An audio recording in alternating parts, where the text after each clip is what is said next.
Allez, bienvenue sur Enfin Bon pour décortiquer le Grand Prix du Mexique. Mais avant ça, petit aparté pour revenir sur la disqualification de Lewis Hamilton et Charles Leclerc donc aux États-Unis. On avait longuement parlé de la planche et évoqué donc les patins. Ce sont les patins en question du coup qui ont causé la disqualification puisqu'ils faisaient pas une taille minimum, et donc c'est les patins donc sous le plancher des deux voitures.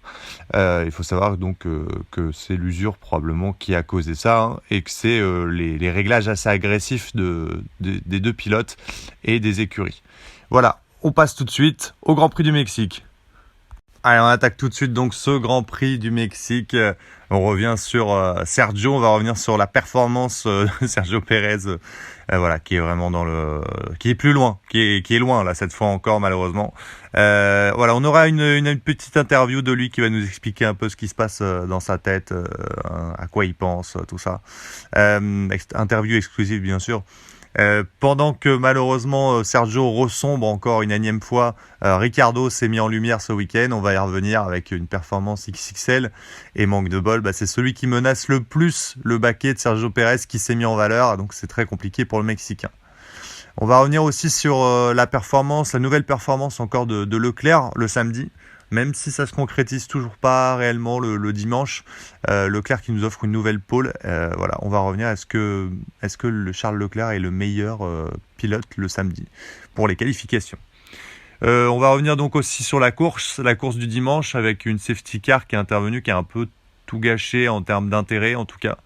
Et puis une performance assez exceptionnelle aussi de Lando Norris, qui nous a fait la remontada exceptionnelle. Et puis on reviendra sur son bilan de deuxième partie de saison, et on fera évidemment un petit aparté sur la belle performance de Lewis qui est en grande forme en ce moment. On décortique, on analyse, c'est sur Enfin Bon, bien sûr.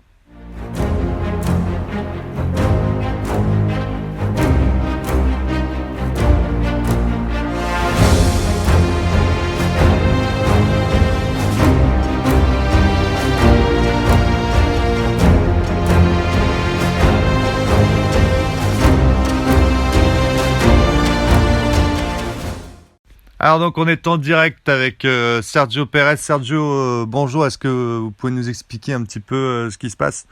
Oui, bonjour. Oui, voilà, j'ai ouvert un bar, du coup, la tequila. Je prépare un petit peu la suite du travail d'après les Grands Prix. Ici, on peut regarder voilà, les Grands Prix de la saison. On passe en replay le Grand Prix d'Arabie Saoudite que j'ai gagné. Et les Grands Prix d'Azerbaïdjan que j'ai gagné aussi. Et voilà, on n'a pas vocation à regarder les autres Grands Prix. Il est pas trop, vraiment, moi j'aime pas trop les autres. Mais Sergio, il y en a quand même beaucoup d'autres, non? Oui, mais il est pas, non, il te dit, il y a pas, ici on passe pas d'autres Grands Prix. Il te dit, les plus beaux c'est Arabie Saoudite et l'Azerbaïdjan. Les autres, il n'y a pas de télé. Tu l'auras compris, Sergio, probable reconversion donc, parce que malheureusement ce week-end ça a encore été catastrophique. Et puis il a tout gâché lui-même, j'ai envie de dire. Sergio Pérez qui s'était qualifié déjà derrière Ricciardo, ce qui fait très mal, 5e. Un départ plutôt bon. Et là il a vu la lumière, the light comme on dit, arriver au premier virage, et il a tenté un dépassement par l'extérieur quasi impossible pour essayer d'aller chercher sur la première place. Il a essayé de faire les freins très tard.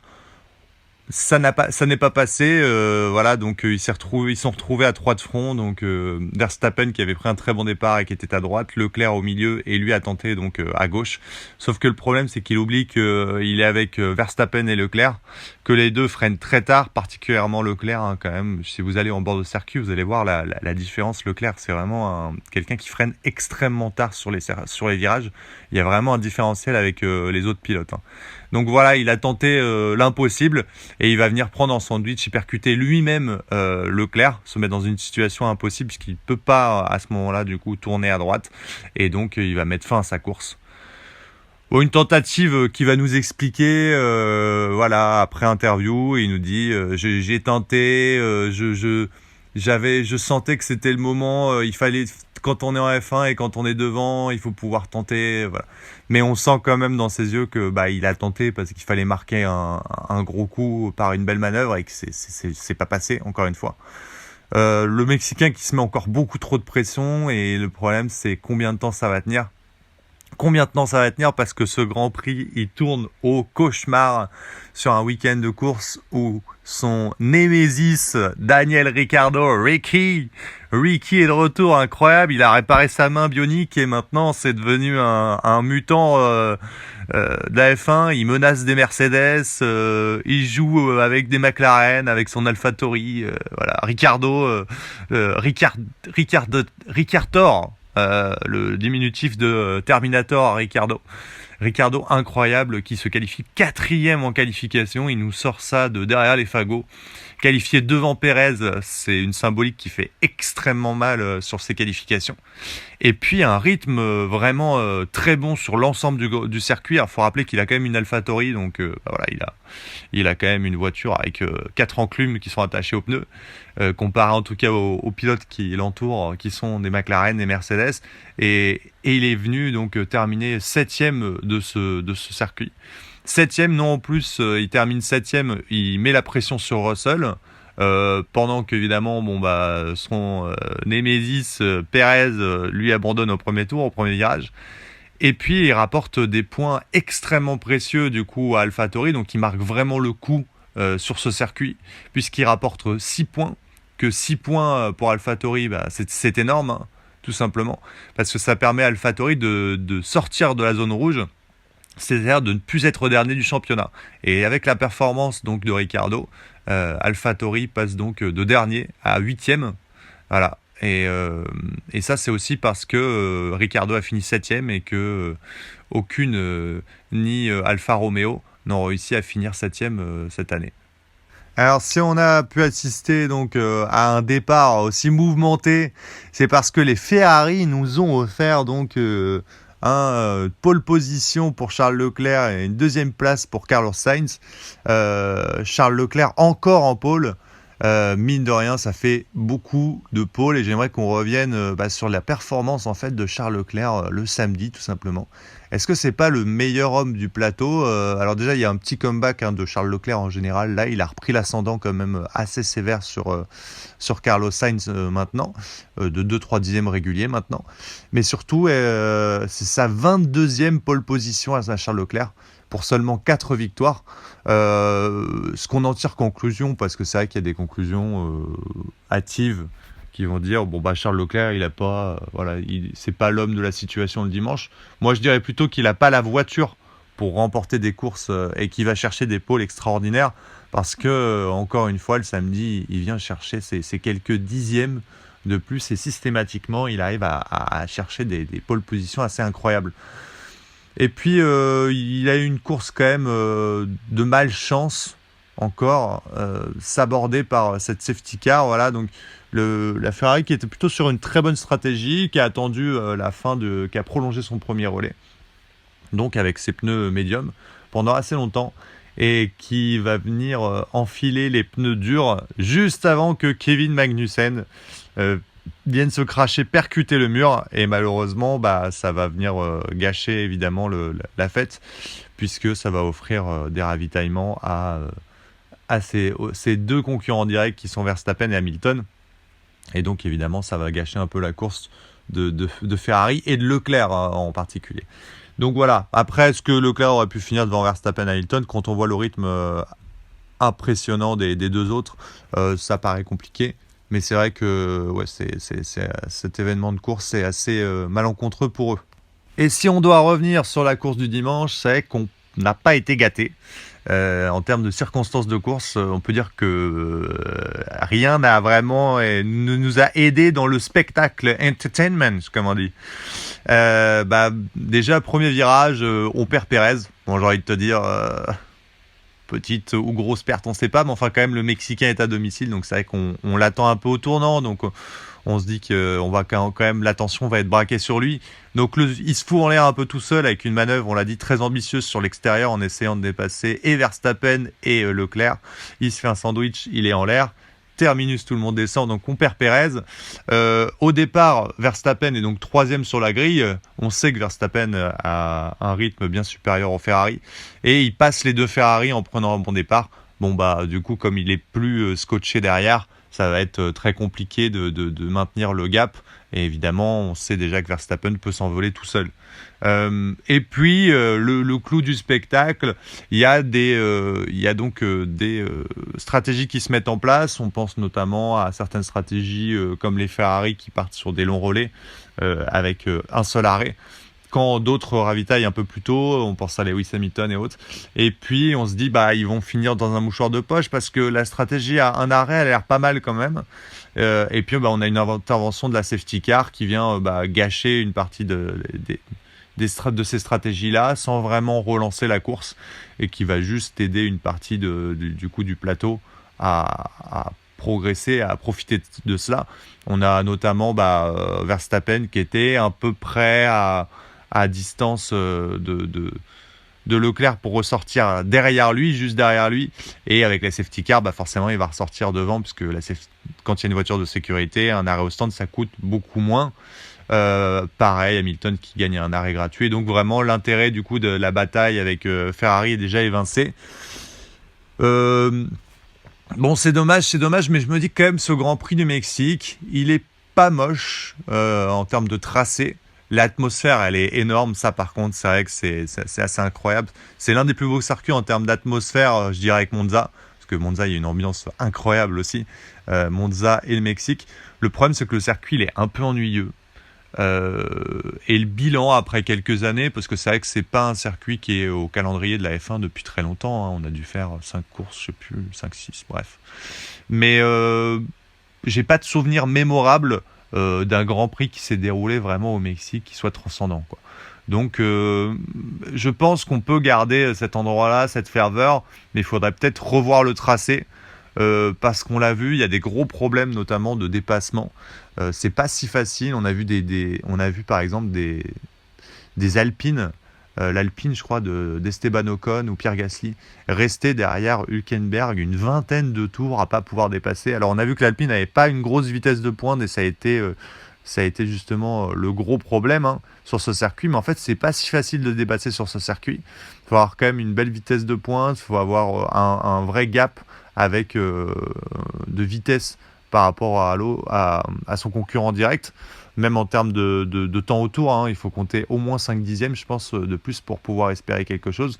Mais si l'écart est faible, il n'y a pas de dépassement. On n'est pas en mesure de dépasser quelqu'un sur ce circuit. Voilà, donc pas transcendant. Mais bon, par exemple, on a vu Lewis Hamilton venir déposer Leclerc. Bon, lui, il avait une belle vitesse de pointe et en plus un rythme quand même très important par rapport à la Ferrari. Petit aparté du coup pour dire que Hamilton a encore été impérial sur sa Mercedes. On arrive sur des circuits qu'Hamilton adore. Les États-Unis, le Mexique qui se débrouille plutôt bien. Il y a le Brésil qui arrive là, et le Brésil, c'est généralement Lewis, c'est quand même en très grande forme dessus. Donc les fins de saison, ils finissent toujours assez tonitruants, Lewis Hamilton. Et donc là encore une fois, il était impérial. Et puis ça a montré aussi, mine de rien, sur cette petite bataille entre Lewis Hamilton et les Ferrari, qu'Hamilton a gagné assez facilement. C'est que si Ferrari a maintenu l'espoir sur ses pneus médiums, Ferrari n'a pas le rythme sur les pneus durs. Au-delà du fait qu'il y ait une usure prématurée de ses pneus, moi on le sait, sur les pneus durs, la Ferrari elle ne matche pas les temps de ses adversaires sur les pneus durs, ses adversaires directs. Et elle en a encore payé le prix ce week-end, en finissant quand même honorablement à la 3e et 4e place.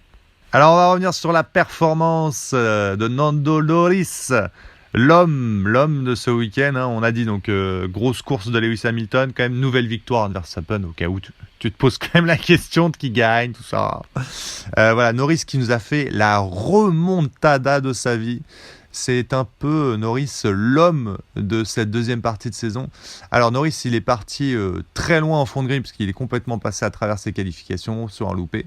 17e, il est revenu à la 5e place avec une série de dépassements et un rythme de folie. Franchement, un rythme de folie. Il a dit lui-même, il aurait fini sur le podium. Oui, je pense qu'on peut être d'accord là-dessus. S'il était parti devant, il aurait terminé soit 2e, soit 3e parce qu'il avait le rythme d'un Lewis Hamilton, tout simplement. sur ce Grand Prix. Et Lando Norris qui est 6e du championnat, qui se rapproche désormais de Fernando Alonso. Et oui, Alonso, on l'a vu beaucoup en début de saison quand même. C'était l'homme qui a été 2e du championnat, rappelez-vous, pendant un bon moment. Et puis maintenant, Alonso est un peu en train de végéter à la 5e place du championnat, puisque Aston Martin est dans le dur. Et mine de rien, comme une symbolique, une nouvelle, Lando Norris est en train de remonter, il va probablement passer devant Fernando avant la fin de saison. Le bilan de Lando Norris au volant de sa nouvelle McLaren Tony Truant, depuis 6 Grands Prix, donc depuis Singapour inclus. Verstappen a marqué 127 points, bon ça c'est la machine mutante Verstappen. Norris en a marqué 90, et regardez les concurrents directs, Leclerc en a marqué 55, Hamilton 56, alors vous me direz oui ils ont été disqualifiés quand même aux États-Unis, donc c'est vrai que ils auraient dû marquer un peu plus de points et Norris un peu moins, mais bon, le bilan est là quand même. Sainz 66, Russell 42 et alors prends ton temps, respire, Sergio Perez 21. Bon lui c'est chaud quand même. Voilà, parce qu'il a le même matériel que Verstappen qui en a mis 127, donc ça fait 106 points de diff. Donc Lando Norris 90 points.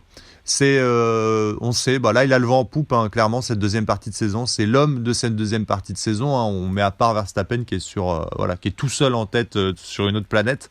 Ça n'enlève rien du tout à la performance du Néerlandais qui est exceptionnelle, mais voilà, c'est derrière le deuxième homme en ce moment, c'est Lando Norris, mine de rien, même si Lewis Hamilton est en grande forme. Allez, pour terminer ce podcast, on va revenir sur les prochaines épreuves. Donc il reste 4 Grands Prix. On l'a dit, le Mexique, moi, c'était pas une épreuve qui me transcendait, mais c'est jamais un Grand Prix que j'ai vraiment attendu avec impatience. Contrairement au prochain Grand Prix, au Brésil, au Brésil, il y a toujours des courses palpitantes et c'est à surveiller. Moi, je trouve ça très intéressant comme Grand Prix. Ensuite, on a Miami qui va du coup être intéressant parce qu'on va voir Miami, non, c'est Vegas. Ah, Vegas, pardon. Vegas, oui, qu'on a une épreuve qu'on n'a jamais vue, donc pourquoi pas, on va découvrir une nouvelle épreuve, on va voir ce que ça donne. Abu Dhabi qui est nul, qui a rien à faire au calendrier, mais qu'on est obligé de se taper. Et puis ensuite, ça doit être Lausanne au Qatar qu'on a à la fin pour terminer. Donc Lausanne, Qatar, c'est pas trop mal aussi. Donc voilà, 4 épreuves. Là, il faut commencer à compter les points. Qui peut faire quoi? Donc je rappelle qu'actuellement, il y a 22 points d'écart entre Mercedes et Ferrari. C'est les choses à surveiller. Et puis sur le classement pilote, écoutez, on est dans un mouchoir de poste. Hamilton est revenu à 20 points de Perez. Si Perez finit pas deuxième du championnat, je pense que honnêtement, il dégage de sa position et qu'on mettra Ricciardo. Parce que Ricciardo il a fait un bon Grand Prix et ça suffira, je pense. Voilà. Et puis derrière, c'est un mouchoir de poste. Sainz il a 183 points, Alonso 183, Norris 169, Leclerc 166, Russell 151. Donc tout ce petit mouchoir de poche étant une trentaine de points et ça peut beaucoup bouger pour savoir qui sera devant l'autre. Donc une belle bataille quand même entre ce qu'on aura vu toute la saison, entre Ferrari, Mercedes et McLaren et puis notre cher Fernando qui s'est immiscé au milieu. Voilà, prochain Grand Prix au Brésil ce week-end, on enchaîne tout de suite et c'est avec enfin bon, bien sûr.